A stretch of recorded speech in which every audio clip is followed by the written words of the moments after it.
Hello students, welcome to daily AIA PGET practice questions organized by Aapta Ayurveda classes.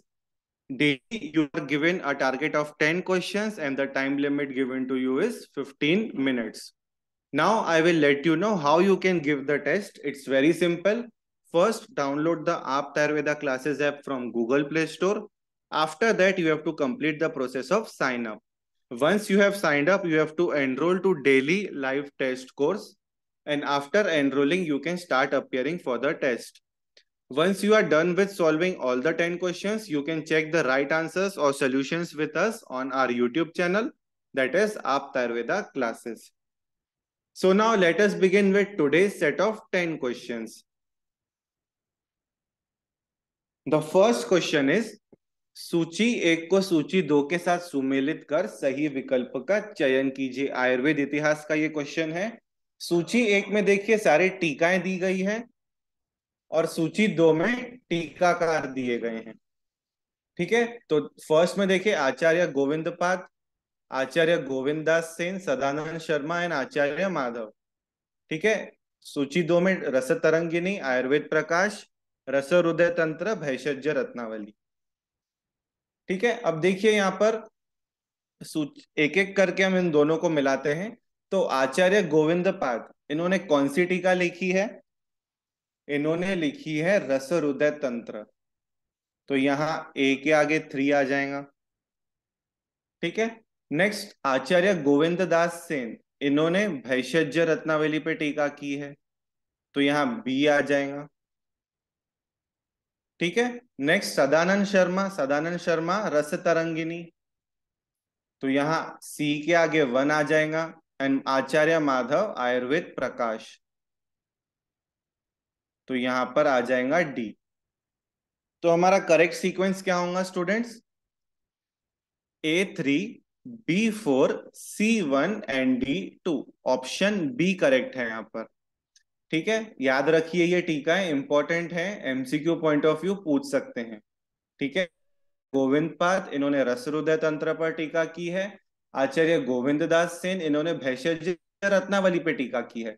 Sadanand Sharma ने रस तरंगिनी पे किया है टीका, और आचार्य माधव ने आयुर्वेद प्रकाश के ऊपर टीका की है। सो ऑप्शन बी करेक्ट है यहाँ पर।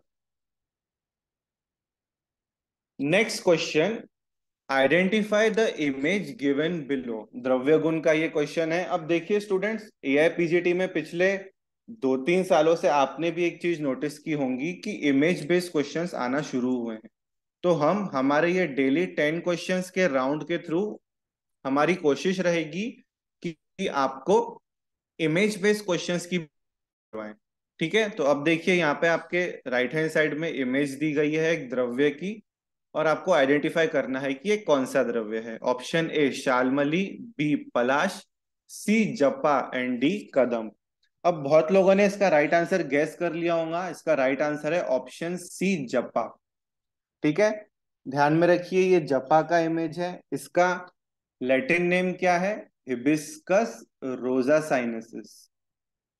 ठीक है, ये ध्यान में रखिए, जिन्हें नहीं पता है वो लिख लीजिए अपने पास, हिबिस्कस रोजा साइनेसिस। इसकी फैमिली क्या बताई गई है? माइलवेसी।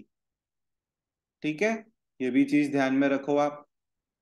इसके अलावा अगर आप देखोगे तो इसका इंग्लिश नेम जो है दैट इज चाइनीज हिबिस्कस। ये भी नोट कीजिए, जिनको नहीं पता होगा अपने पास लिख कर रखिए। ये सभी एडिशनल पॉइंट्स हैं और इंपॉर्टेंट है। इसके पर्याय क्या क्या दिए गए हैं? औंड्र पुष्प दिया गया है, इंपॉर्टेंट पर्याय है जपा का। इसके अलावा हिंदी में इसको क्या कहते हैं? हिंदी में इसको अंगीरा भी कहते हैं। ठीक है, शू फ्लावर भी कहा जाता है इसे। ठीक है, चाइनीज हिबिस्कस के अलावा शू फ्लावर भी कहते हैं जपा को। सो ये सब एडिशनल पॉइंट्स हैं जो आपको पता होने चाहिए। सो यहाँ राइट आंसर क्या है? Option C. Next question number 3, निम्न में से कौन से आचार्य ने क्लोम को फुफ्फुस माना है? Very very important. ठीक है, शरीर रचना का ये क्वेश्चन है। Option A Arun Datta, B Dalhana, C Hemadri and D is Gayadas. तो राइट आंसर यहाँ पे है ऑप्शन डी गयादास। ठीक है, इंपॉर्टेंट है। क्लोम को फुफ्फुस मानने वाले। एक प्रकार से आयुर्वेद इतिहास के संदर्भ में भी क्वेश्चन पूछ सकते हैं और शरीर रचना के संदर्भ में भी क्वेश्चन पूछ सकते हैं। तो आपको क्लोम के अलग अलग आचार्यों ने कौन कौन से स्पेशलाइजेशंस किया है वो आपको पता होना चाहिए। तो यहाँ गयादास ने क्लोम को फुफ्फुस माना है, इतना ध्यान में रखिए। Option D is correct. Next question number 4, सुरभि त्रय से तात्पर्य है। रसशास्त्र का ये क्वेश्चन है। ऑप्शन ए पारद गंधक मनशीला, बी पारद हरताल मनशीला, सी गंधक हरताल मनशीला एंड डी पारद गंधक एंड हरताल। अब ध्यान दीजिए यहाँ पर सुरभि त्रय, ये त्रय मीन्स यहाँ पे तीन द्रव्य रहेंगे। Right answer is option C, गंधक हरताल एंड मनशीला। ठीक है, इसको हम याद कैसे करते हैं, महाग करके याद करते हैं।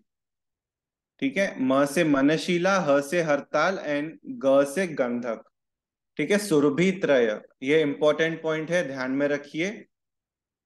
गंधक हरताल एंड मनशीला इंक्लूडेड है सुरभि त्रय में। Option C is correct. Next question number 5, Sharangdhar अनुसार नस्य कर्म का प्रयोग बालकों में कितने वर्ष से करना चाहिए।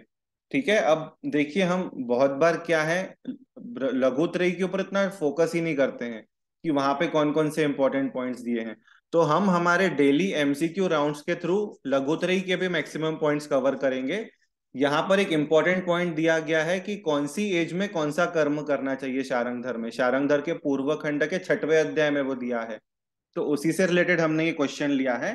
पहले मैं आपको इसका राइट आंसर बता देता हूं। नस्य कर्म का प्रयोग बालक में 8 वर्ष से करना चाहिए, शारंगधर ने ऐसा बताया है। ठीक है, अब बाकी चीजें भी बताई होंगी शारंगधर ने, तो कवल और गंडूश। ठीक है, ये जिन्हें नोट करना है अपने पास नोट कीजिए, इंपॉर्टेंट है। 5 वर्ष के पश्चात बताया है। ठीक है, इसके अलावा विरेचन बताया है शारंगधर ने 16 वर्ष के पश्चात। और एक और इंपॉर्टेंट पॉइंट जो बताया दैट इज मैथुन, मैथुन बताया है 20 वर्ष के पश्चात। ठीक है, वेरी वेरी इंपॉर्टेंट, ध्यान रखिए ये सब जो शारंगधर का क्लासिफिकेशन बताया है that is very very important. नस्य बताया है पहले तो 8 वर्ष, इसके बाद कवल गंडूश 5 वर्ष, विरेचन 16 वर्ष एंड मैथुन 20 वर्ष। ठीक है, ऑप्शन ए करेक्ट है यहाँ पर। रेफरेंस शारंगधर पूर्व खंड 6वां अध्याय 54वां श्लोक, वहां पे आपको पूरा ये डिटेल मिल जाएगा। नेक्स्ट क्वेश्चन नंबर 6, काश्यप अनुसार गर्भ में वेदना की उत्पत्ति कौन से मास में होती है। प्रसूति तंत्र का ये क्वेश्चन है। ए तृतीय मास, बी चतुर्थ मास, सी पंचम मास और डी षष्टम मास। ठीक है, अब ध्यान दीजिए यहाँ पर जो बताया गया है कि गर्भ में वेदना की उत्पत्ति यह तृतीय मास में बताई गई है काश्यप ने। ठीक है, इंपॉर्टेंट है, ये नोट करके रखिए। हमें हम चरक और सुश्रुत का मासानुमासिक या वाग्भट का हम बृहत्रयी का पढ़ते हैं मासानुमासिक पूरा, लेकिन हमें लघुत्रयी में भी स्पेसिफिकली काश्यप ने जो बताया है वो पढ़ना जरूरी है। तो यहाँ तृतीय मास यह सही आंसर है। रेफरेंस आपको मिलेगा काश्यप शारीर स्थान असमान गोत्रीय अध्याय में। ठीक है, third month is correct answer, गर्भ में वेदना की उत्पत्ति। नेक्स्ट क्वेश्चन नंबर 7, सुश्रुत अनुसार तैल प्रभास्य कौन से व्याधि का असाध्य लक्षण है। ठीक है, अब तैल प्रभास्य का मीनिंग क्या होता है, तैल प्रभास्य का मीनिंग है चेहरा तेल लगा जैसा दिखना, ऐसा लगता है कि पूरे चेहरे पर तेल लगा हुआ है, एकदम से ऑयली फेस दिखने लगता है। अब ऑप्शंस देख लीजिए। ए पानात्य, बी उन्माद, सी अपस्मार एंड डी मूर्छा। तो राइट आंसर स्टूडेंट्स इसका है ए पानात्य। इंपॉर्टेंट है, तैल प्रभा आस्य, आस्य मतलब मुख। ठीक है, ऐसा उसको ब्रेक करके पढ़िए श्लोक को। तो यहाँ पानात्य नामक व्याधि बताई गई है सुश्रुत में, वहां पर उसका असाध्य लक्षण बताया गया है। रेफरेंस सुश्रुत उत्तर तंत्र 46 अध्याय, वहां पर आपको उसका डिटेल वर्णन मिलेगा। Next question number 8।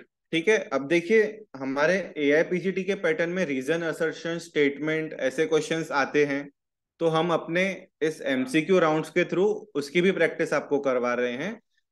और ये एक इम्पोर्टेंट क्वेश्चन है।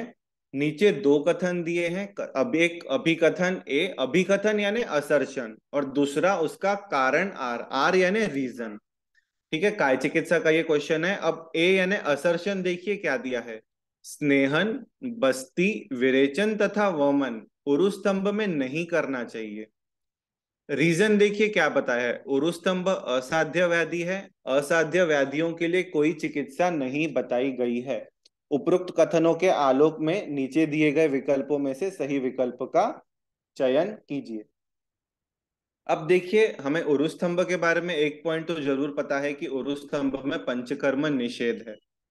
ठीक है, तो हमारा जो पहला स्टेटमेंट है, स्नेहन, बस्ती, विरेचन और वमन उरुस्तंभ में नहीं करना चाहिए, ये तो बिल्कुल सही है। ठीक है, अब उसका रीजन देखिए क्या दिया है, उरुस्तंभ असाध्य व्याधि है। असाध्य है क्या? नहीं, असाध्य व्याधि नहीं है उरुस्तंभ। उरुस्तंभ में शमन उपचार करते हैं, द्रव भाग का शोषण करते हैं और छेदन करते हैं।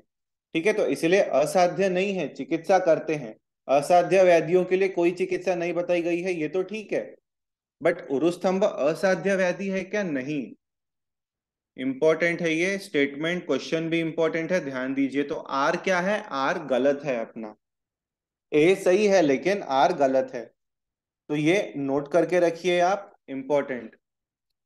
हमारा राइट आंसर क्या होगा? ए सही है परंतु आर सही नहीं है, ऑप्शन ए राइट होगा। रेफरेंस चरक चिकित्सा 27वां अध्याय श्लोक नंबर 20।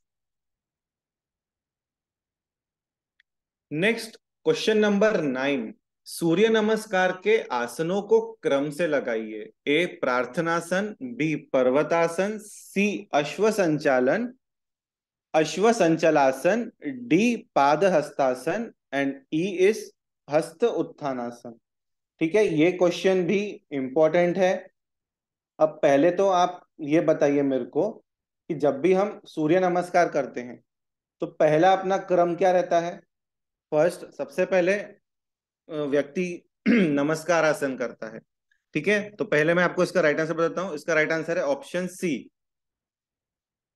First A प्रार्थनासन। इसके बाद क्या करता है व्यक्ति? इसके बाद करता है हस्त उत्थासन। इसके बाद बताया है पाद हस्तासन। ठीक है, नेक्स्ट बताया गया है सी अश्व संचालासन एंड लास्ट इज पर्वतासन। इस क्रम से सूर्य नमस्कार किया जाता है। इंपॉर्टेंट है ये, नोट करके रखिए अपने पास। जिनको नहीं पता है, एक बार पूरे सूर्य नमस्कार के जितने भी बताए गए हैं आसन वो देख लीजिए। जिन्हें नहीं पता है मैं एक बार पूरा डिक्टेट करता हूं, जिन्हें नोट करना है नोट कीजिए।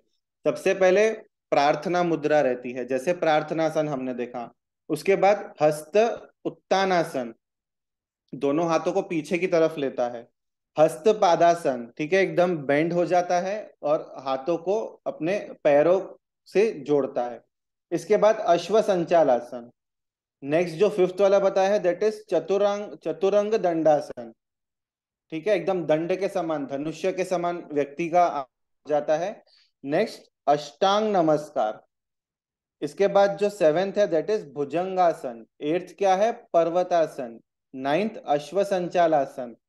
टेंथ इज हस्तपादासन एंड 11th हस्त उत्तानासन। 12th इज प्रार्थना मुद्रा।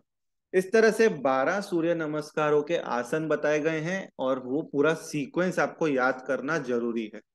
ठीक है, तो यहाँ हमारा राइट आंसर क्या है? Option C, AEDCB। Question number 10। नीचे दो कथन दिए गए हैं, एक अभिकथन ए और दूसरा उसके कारण के रूप में। अगेन यहाँ पर भी एक रीजन और असर्शन का क्वेश्चन दिया गया है, शारीरिक क्रिया का ये क्वेश्चन है। ठीक है, तो ए में देखिए क्या बताया है, द्वितीय क्रियाकाल अन्न द्वेष हृदय उत्क्लेद। उसका रीजन देखिए क्या बताया गया है, कफस्य प्रकोप लिंग। अब देखिए यहाँ पर जो हम षट क्रिया काल पढ़ते हैं शारीरिक क्रिया के अंतर्गत, उसमें संचय, प्रकोप, प्रसर, पहली की ये तीन अवस्थाएं रहती हैं। उसमें अलग अलग दोष के अलग अलग लक्षण दिए हैं। जैसे कफ प्रकोप का लक्षण क्या दिया है? अन्न द्वेष हृदय उत्क्लेद। ठीक है, तो वो क्यों होता है? वो होता है कफ के प्रकोप की वजह से, है ना। तो यहाँ ए जो स्टेटमेंट है, द्वितीय क्रियाकाल अन्न द्वेष हृदय उत्क्लेद, ये सही है बिल्कुल भी। आर क्या है? कफस्य प्रकोपलिंग, ये भी सही है। ठीक है, तो अब देखिए, उपरोक्त कथनों के आलोक में नीचे दिए गए विकल्पों में से सही विकल्प का चयन कीजिए।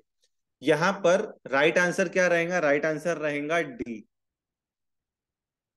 क्या है देखिए, यहां पर ए और आर दोनों सही है। आर ए की सही व्याख्या है बिल्कुल। ठीक है, कफस्य प्रकोपलिंग, और उसका क्या बताया है? द्वितीय क्रियाकाल, प्रकोप द्वितीय क्रियाकाल में ही हो रहा है ना। So this is the right explanation of A.